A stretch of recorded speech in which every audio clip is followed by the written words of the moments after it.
Please welcome Thomas Kolster.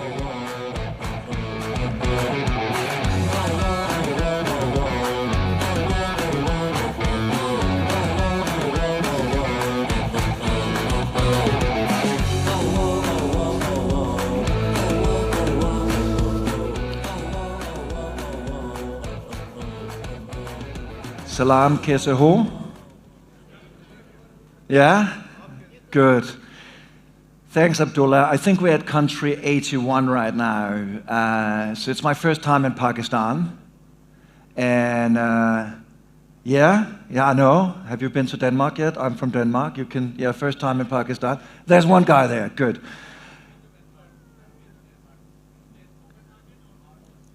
Oh, good.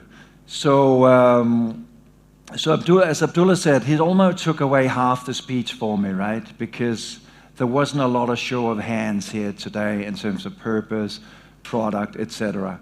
I've been in this game for more than 2 decades right now, and it seems like the longer time I'm in advertising, we forget the stuff that really matters. I mean, honestly, when I started out in advertising, it was like radio, print, TV. So we were paying, for an ad to get people to say something nice about our brand. I think today we're almost using mobster tactics, so we're actually paying people to say something nice about our brand. That's a pretty crazy time we're in, right? So I'm going to talk a lot about purpose, and it's not an easy subject. Purpose is a little bit like Pokemon. Everybody is searching for it, but nobody really knows why. So hopefully, I can give you a little bit taster to why that is. I also really want to thank you for making me feel welcome here in Pakistan.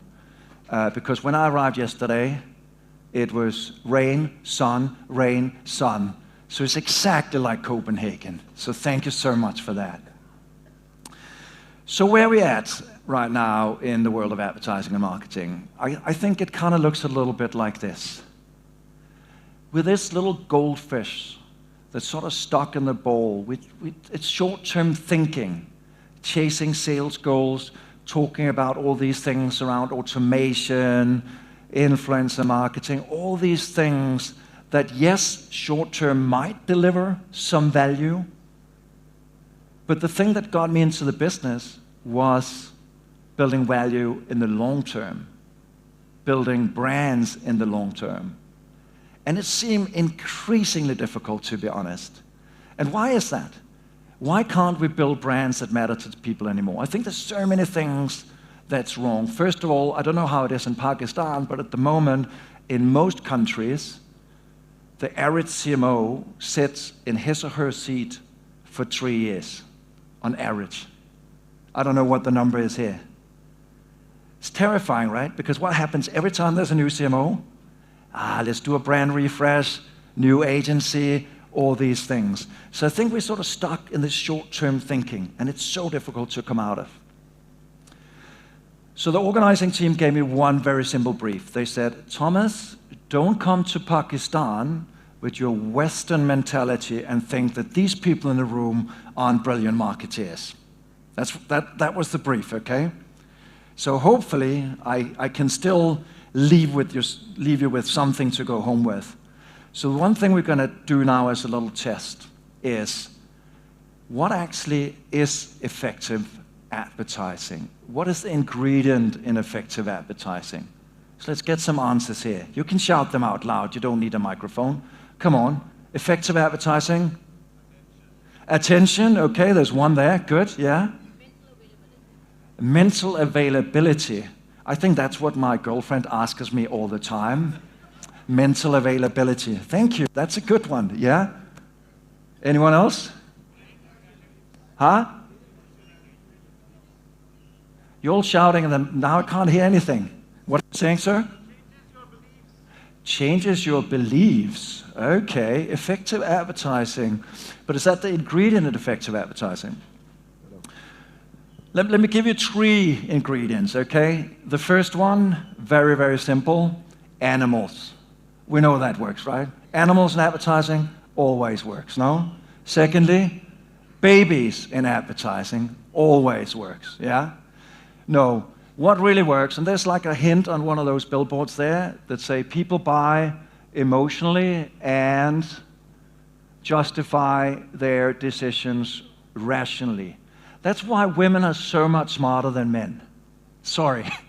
Because what I would do is, none of the men clapped. You can clap as well. It's okay, you know.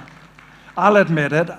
I'm a man. I will try and hide behind why I buy that MacBook, and I'll try and come with all sorts of like, you know, storage and screen and, you know, whereas my girlfriend will just say, it looks good, you know.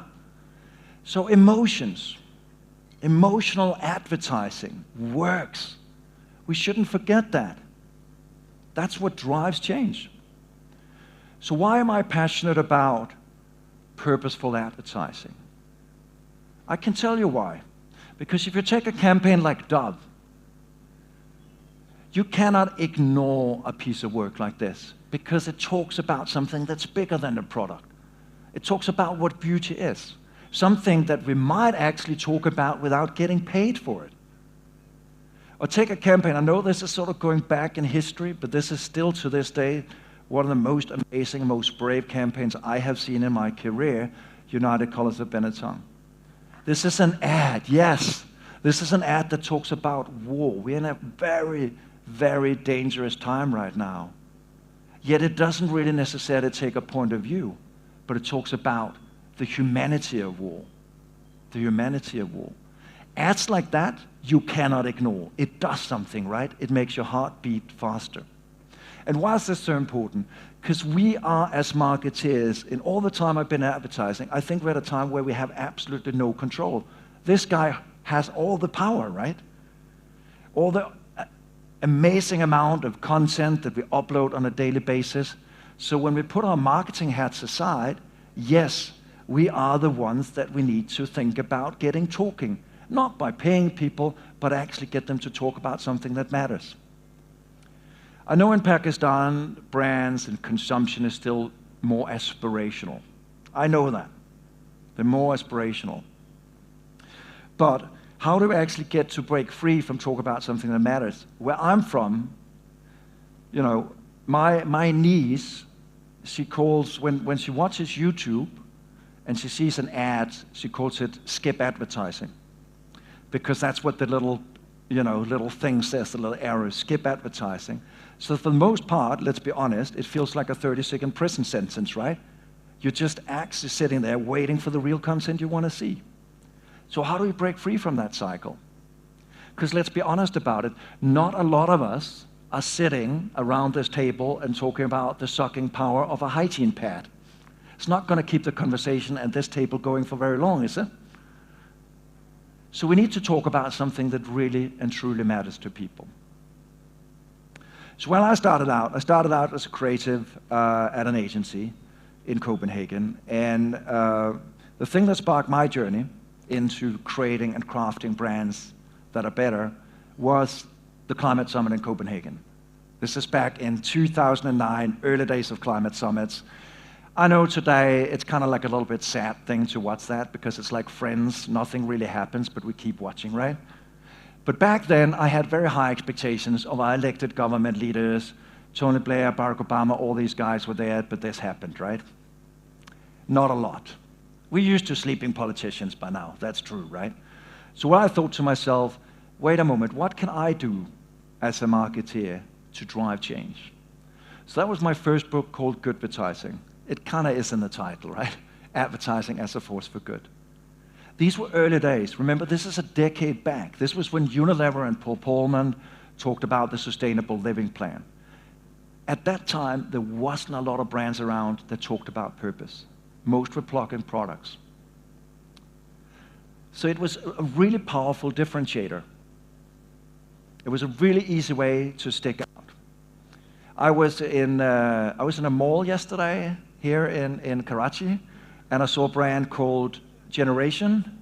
Yeah? They had like a female empowerment campaign. I was like, of all the campaigns across the whole mall, that was the only one I saw. But it stood out for that exact reason. The problem though today, you might have a little bit of an opportunity here in Pakistan, but I can tell you, If you go to Cannes, if you go to some of these places, everybody talks about purpose, right? And so how do you stick out? It's like every leader these days are there, like the Richard Branson that runs around and being himself, or like this guy, under the rainbow, which is kind of not really believable for a tech guy. And I think we're also seeing that most of the time when you actually step up on that hero's pedestal, you will fall down again.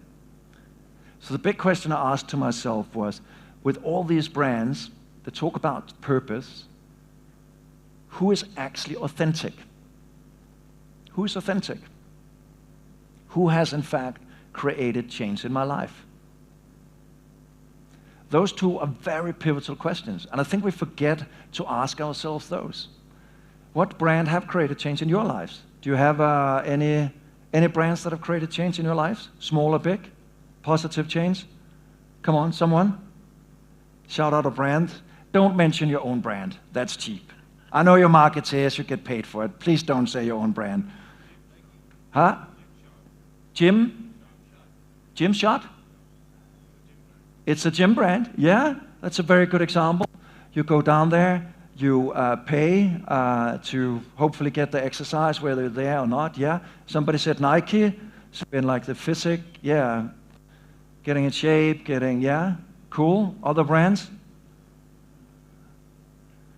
That's pretty sad if that's an industry where we want to sort of drive change. There's got to be other brands. Come on.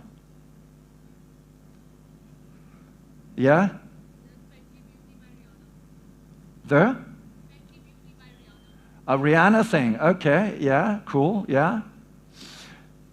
The interesting thing about this is, if you think about it, when a brand starts to create change in our lives, this is actually where it becomes authentic. So the mistake that I did in my early career was that I built brands that were too good to be true, that stood for all these societal betterment things, but is that really what people want?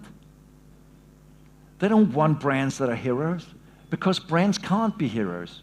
Brands are like human beings. Basically, we have a relationship with each other. We have a relationship with the brand.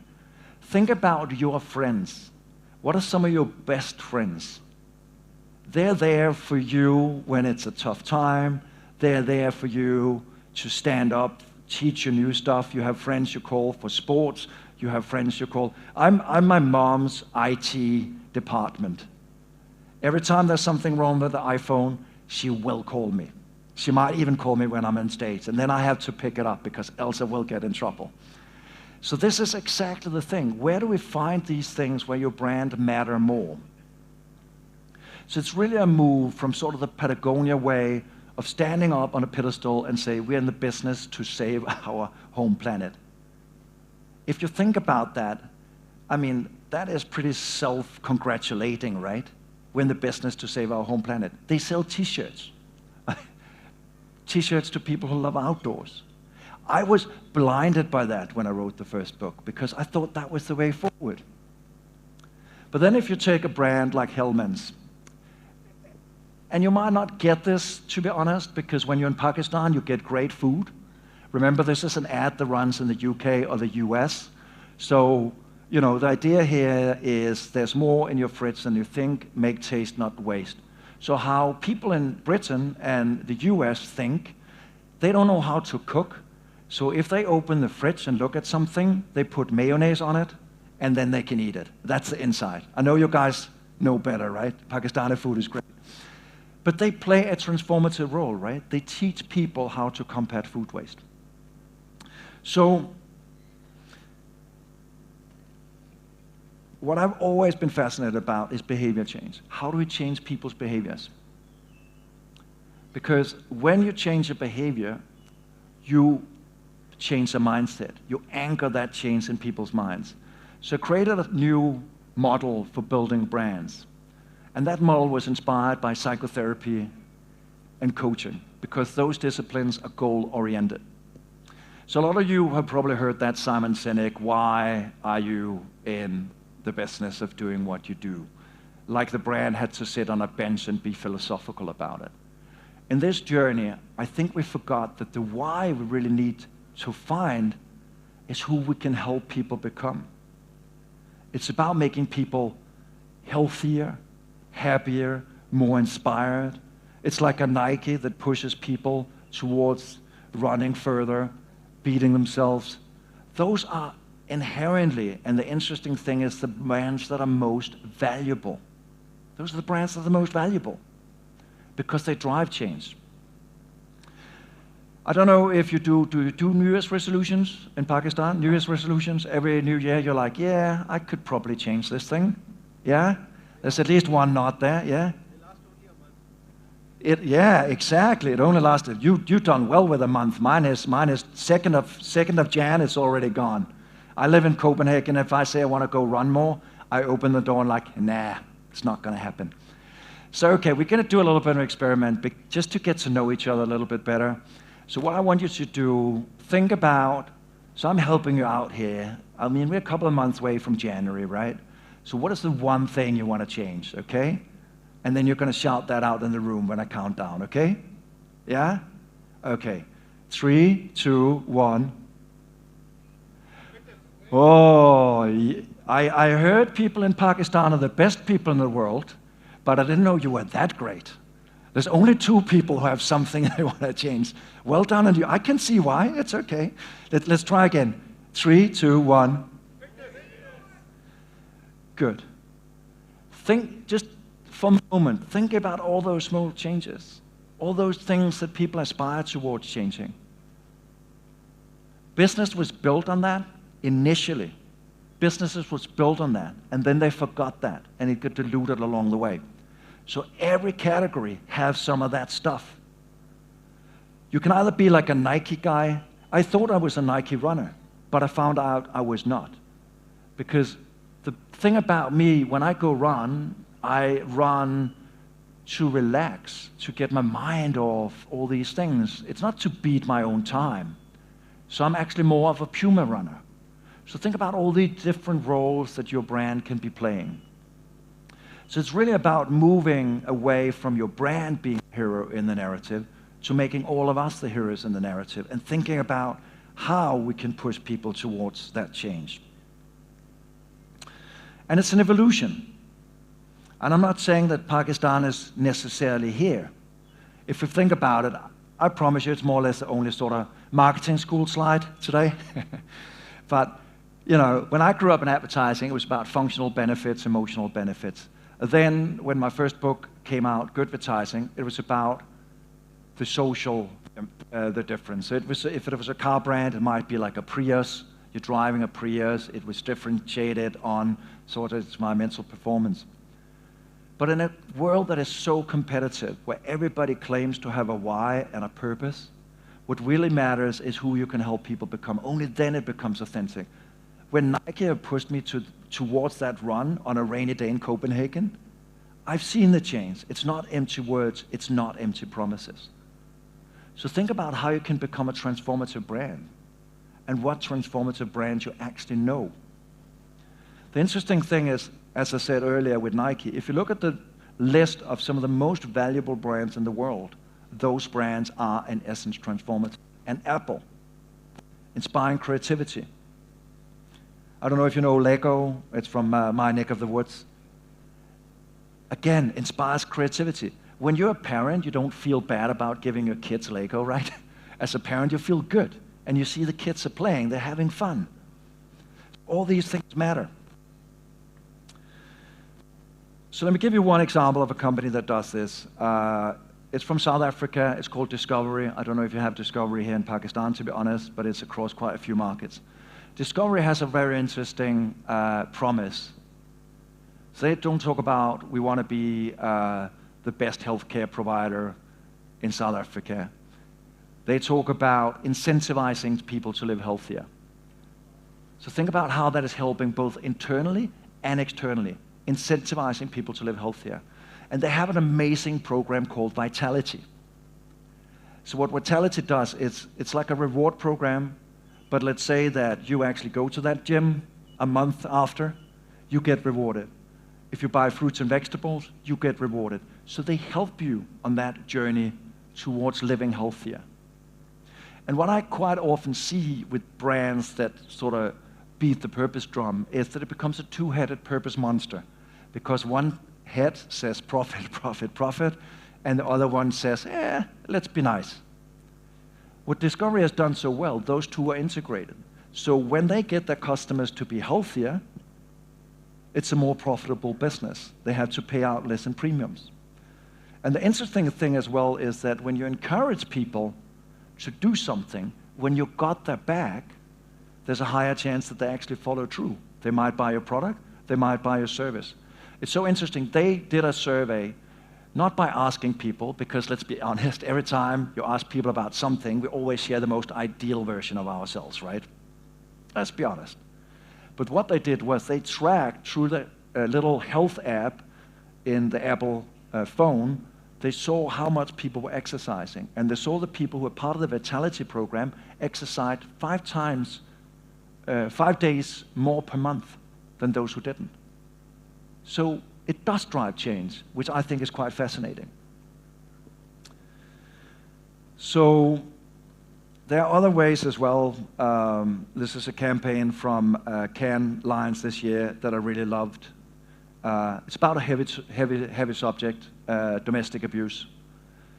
But the one thing they did for people here was that, let's say your house gets flooded, on fire, whatever it might happen, your insurance usually covers. But let's say that for whatever reasons, you're in an abusive home and you want to move out, your insurance doesn't cover. And that's exactly what they did here. They just added these 3 words, and domestic violence. That's a way as an insurance company of having people's back, and quite cleverly targeting a specific group, women. If you're in the sort of considering what insurance to buy, why not consider this one in a market where insurances are pretty much the same? So let's talk IKEA here for a moment. We all know what IKEA is famous for, right?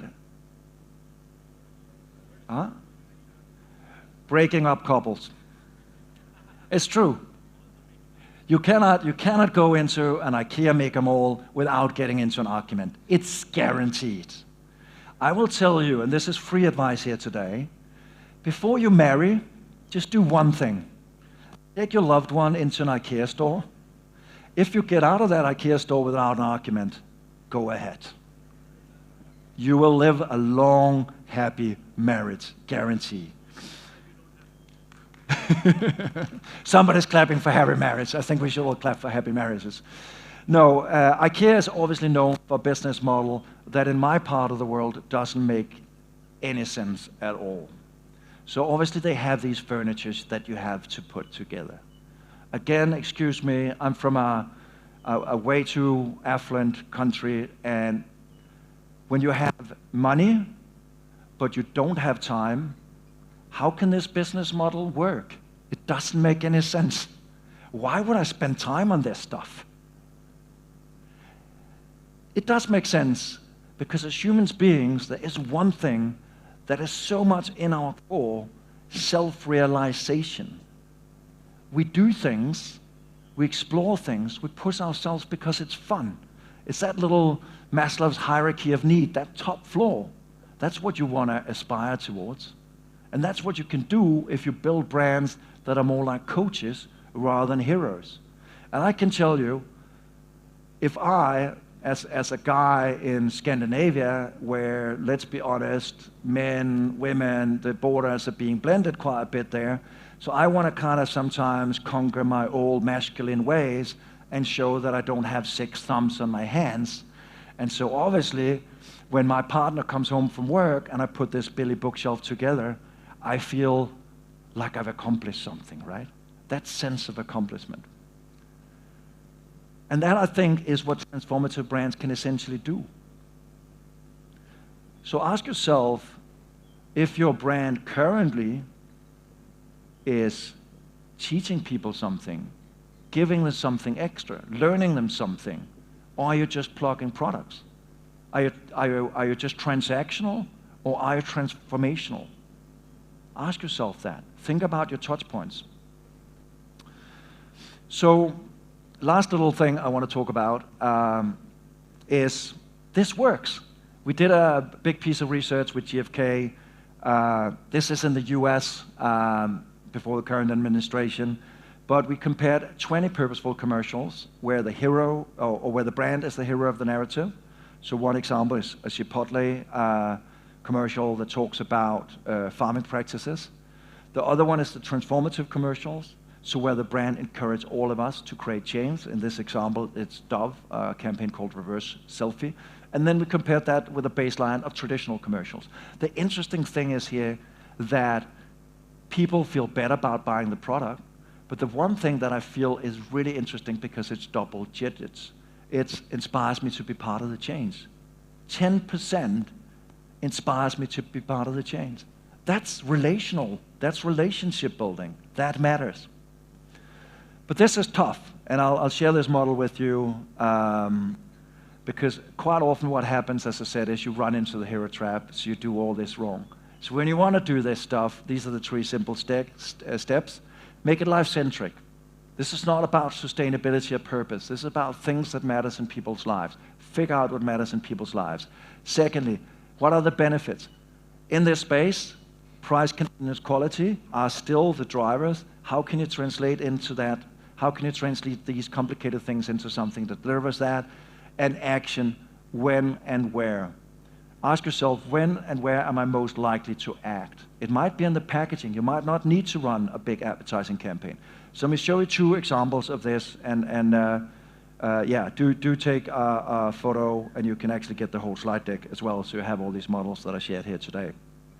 But 2 quick campaigns to share with you. This one, I know it's an old one from Purcell, that talks about dirt is good. For those of you who have children, you know, and you get the, you know, yesterday when there was the terrestrial rain, there's nothing more fun as a kid to run around and splash in puddles, right? And there's 2 kinds of parents. They'll be like, no way. And there's the parents like, yeah, go ahead. But in this case, children now spend less time outdoors than a prison inmate. I don't know if some of you have seen this commercial. It's heartbreaking. They interview real prisoners, and they talk about what would happen if they cut down on their time outside the jail cell. It's astonishing. Again, it's super emotional. It's something that you cannot ignore. So super life-centric. As a parent, you're like, am my kids spending too much time inside? On their phones, on their PlayStations, and all their gadgets? Maybe it's about time I get them out a little bit, right? The second one, as I said, when is the right time and place? And now I know I come with a bit of a Western mindset, because in my part of the world, there's something that's called food waste. At least in Pakistan, you solve that with having a doggy bag that you can give to somebody else if you don't want to finish it, right? But in my neck of the woods, people don't know. Partly it's because people don't know how to cook, I think. You know, food waste is just lack of imagination. You open the fridge and you don't know how to cook it. But in this instance, I really love this very, very, very simple campaign. So you can have, which is very, very common among retailers, where they go out and say, we're fighting food waste. This is really clever. So this is a little sticker. So bananas, let's take the banana as an example. If it's too green, most people might not know what to do with it. Or if it's so brown, so it's almost like escaping the food bowl, a lot of people would be throwing it out. What I like to do is I like to make pancakes of it. Just mash it up on the frying pan, you've got lovely pancakes. But this little thing, again, educating people. So think about if you, from a retailer, gets the message, we're fighting food waste, versus this message that actually helping you combat food waste. This is exactly the difference I want to aim at here today. So, sustainability, it's a terrible word, but it is truly emotional dynamite. I mean, basically it's just because we are bad at telling these stories. I mean, it's stories about life and death. I have from a distance watched a lot of the horrific stuff that has happened with flash floodings, etc. in this country. These are major stories. These are stories that should be the easiest stories to tell ever. Life or death, it's easy. It should be easy, right? And the interesting thing is it drives impact. We just released this in May together with Walk and Cannes Lions. So this is probably the most substantial study that I'm going to share with you that anybody has done on purpose. So if you need ammunition in your next meeting, do take a photo of this slide. So what we looked at was, we looked at the world's, I don't know, you have the FEs here as well, so the FEs are part of this research. So we looked at 100 most effective pieces of commercial work across the planet over 10 years. Out of those 100 pieces of work, and this is interesting, from 2013 to 2023, more or less 30%, 3 out of 10 campaigns talk about social issues, environmental issues. So this is an effectiveness driver. It's simply an effectiveness driver. Yes, social issues seem to be dominating more than environmental issues, but I think it's because our industry are not as good as telling those environmental stories. And yes, this is not about being lazy. There's no easy wins in this, saying, yeah, I'm doing this for people and planet. It is hard work. And it demands one other thing. So we talked about authenticity, we talked about transformation, consistency. That is the one key thing out of the study that I just showed you before. Consistency. Dove, consistently doing what they do. Corona, consistently doing what they do. Very few brands commit to that over the long term, and they fail. The last little thing that I think is so important in advertising is we need to be bold. Creativity is a driver of change. If you look at challenger brands, I don't know if there's anybody from PepsiCo or Coca-Cola here today, but everybody always talks about liquid death. You've heard about liquid death, right? Yeah? Yeah. I'm always like, you go into a Coca-Cola meeting or PepsiCo meeting, and they're like, yeah, we want to be like liquid death. I'm like, you're never going to be like liquid death because you're not brave enough. Why are we talking about it? Your problem is not that you don't have the greatest agencies in the world to deliver that, but you're not brave enough to buy it. Why are we talking about it? So bravery is the one thing. I sat down with John Schoolcraft, who was the global CMO of Oatly until recently. He just stepped down last month at Advertising Week in Europe. And he talked about the brand story. I don't know how, do you know Oatly? Oatly, oat milk brand. I can tell you, Oatly is all the way back from 1970. It's from Sweden, my neighboring country. Done by a guy called Tony. Back in 1970, you needed to be a very long-haired, blonde Swedish hippie to be drinking that stuff. Nobody would be drinking it. Those people lived out in the woods and drank their oat milk. I don't know if you can see Oatly here. Yeah? It's a little bit tough. It's up there with the hand, and it's hidden there on the packaging. It looked like this. This was before John came. And John thought, how do we energize a brand? What do we do? So he found a purpose. He found a meaningful difference to play in people's lives. And with bravery, he challenged everybody else in the industry. Milk Made for Humans, things like these. This is what build brands. And he talks about one very clear thing: kill the marketing department. I know it's a very controversial statement, but what he means by that is, as I said in my opening, we're too focused on the tools and the processes, so we forget what really matters. Think about your day today. How much time do you spend on tools and processes rather than actually thinking about how your brand can matter to people, how you create that next standout campaign? That's why we are where we are. And it's sad. And what happens with that stuff when we don't have bravery? I had United Colors of Benetton earlier, right? United Colors of Benetton today, they don't even dare to see their marketing in their eyes anymore. They become completely a toothless tiger. Is it a Gap? Is it a Zara? Is it an H&M? I don't know what they stand for. They completely forgot their roots. And I know Body Shop. I saw Body Shop yesterday in the mall, and I was actually surprised, because Body Shop was one of the brands I had in my first book, Goodvertising, and in most of the world, they're bankrupt. And why is that?